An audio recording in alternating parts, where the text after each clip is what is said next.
My footsteps echoed loudly off the stone walls of the king's hunting lodge, which was located near the capital. Admittedly, it was a lodge in name only. In actual fact, it was a well-fortified castle with 4 towers, a dungeon, a raisable drawbridge, and a deep moat surrounding the entire perimeter. In the short time since my arrival, I had already managed to spot more than 200 heavily armed royal guards patrolling the place. Besides them, thanks to true vision, I also knew that there were at least 20 combat mages on the premises. The notorious Royal Shadows. They seemed to be everywhere. Actually, since becoming an Aval, my internal scanner was much more effective. I could now see much further, and also much deeper, as it were.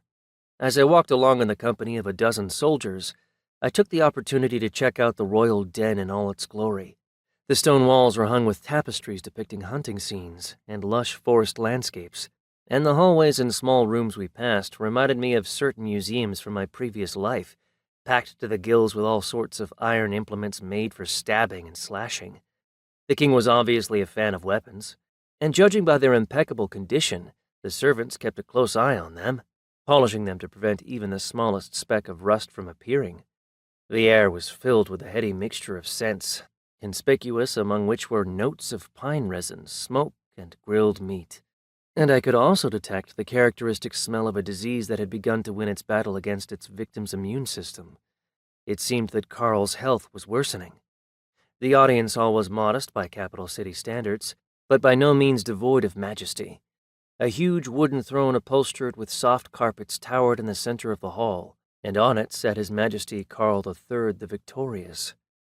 In the conversation I had with my aunt after that memorable masquerade at the Duke de Gondi's palace, she warned me that the king would definitely want to meet me in person after everything that had happened. Judging by her overjoyed reaction as she said this, I gathered that what was about to happen signaled my elevation to a higher status within the feudal hierarchy, in fact, as well as a name. The Duchess du Bellay asserted that despite the sins of Ferdinand de Clairmont, I would have to appear before the king in person to undergo the rite of homage. Her joy, she explained, was due to the fact that given the king's illness, rituals of this type were being performed on the king's behalf by the royal chancellor in the presence of a royal judge and some witnesses, instead of by the king himself.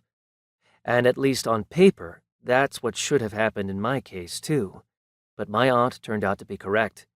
He wanted to meet me in person, and that was a big deal.